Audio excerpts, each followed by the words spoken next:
ભારતમાં ચાર ધામની યાત્રા માટે કેટલાક સ્થળો એવા પણ છે જ્યાં જવાથી મોતનું જોખમ ખૂબ જ વધારે છે અને ત્યાં જવું ખૂબ જ મુશ્કેલ અને જોખમી પણ છે. સૌથી પહેલા વાત કરીશું કૈલાસ માનસરોવરની. કૈલાસ માનસરોવર યાત્રાને ભારતની સૌથી મુશ્કેલ યાત્રાઓમાંની એક માનવામાં આવે છે. આ યાત્રા તિબેટમાં કૈલાસ પર્વત અને માનસરોવર તળાવ સુધી જાય છે, જેની ઊંચાઈ દરિયાની સપાટીથી 4560 મીટર છે અને અહીં પહોંચવા માટે ચીનમાંથી પસાર થવું પડે છે. તે અત્યંત મુશ્કેલ અને જોખમી પણ છે. અહીં એવું પણ માનવામાં આવે છે કે આ યાત્રા પર ફક્ત તે જ લોકો જઈ શકે છે જેમને ભગવાન મહાદેવ સ્વયં બોલાવે છે. આ યાત્રા પૂર્ણ કરવામાં લગભગ 28 થી 30 દિવસનો સમય લાગે છે. નંબર 2 પર છે અમરનાથ.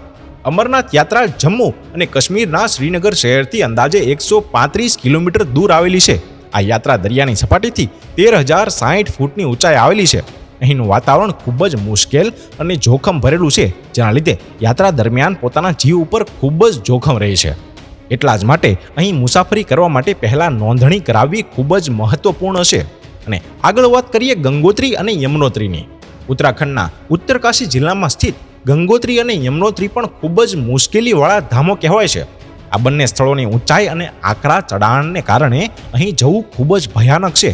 અને ગંગોત્રી એ ગંગા નદીનું મૂળ સ્થાન છે અને અહીં એક મંદિર પણ છે જે સમુદ્ર સપાટીથી 3042 મીટરની ઊંચાઈ પર આવેલું છે. આ ધાર્મિક યાત્રાઓમાં મુશ્કેલીઓ અને જોખમો હોવા છતાં દર વર્ષે લાખો શ્રદ્ધાળુઓ તેમની આસ્થા અને વિશ્વાસના કારણે આ સ્થળોની મુલાકાત લે છે. નંબર 3 પર છે બદ્રીનાથ. ઉત્તરાખંડમાં અલકનંદા નદીના કિનારે આવેલું બદ્રીનાથ મંદિર એક મુખ્ય તીર્થસ્થાન છે, જે નર અને નારાયણ પર્વતમાળાઓ વચ્ચે આવેલા આ મંદિર સુધી પહોંચવાનો સફર ખૂબ જ મુશ્કેલ છે અને છતાં પણ દર વર્ષે લાખો લોકો અહીં દર્શન કરવા માટે આવે છે. નંબર 4 પર છે હેમકુંડ સાહેબ. શીખોનું પવિત્ર સ્થળ હેમકુંડ સાહેબ ઉત્તરાખંડમાં આવેલું છે.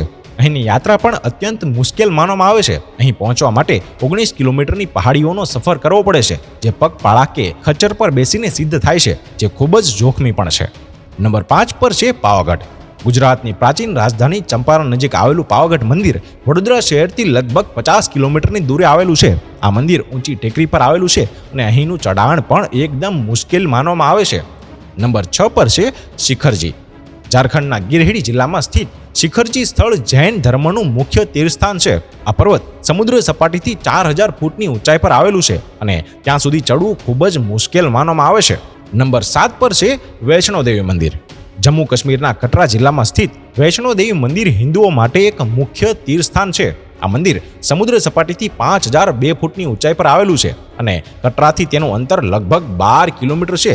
અહીં દર વર્ષે કરોડો ભક્તો દર્શન માટે જાય છે અને આ યાત્રાને પણ ખૂબ જ ભયાનક માનવામાં આવે છે. જોકે હવે તો અહીંયા હેલિકોપ્ટરની સુવિધા પણ ઉપલબ્ધ છે.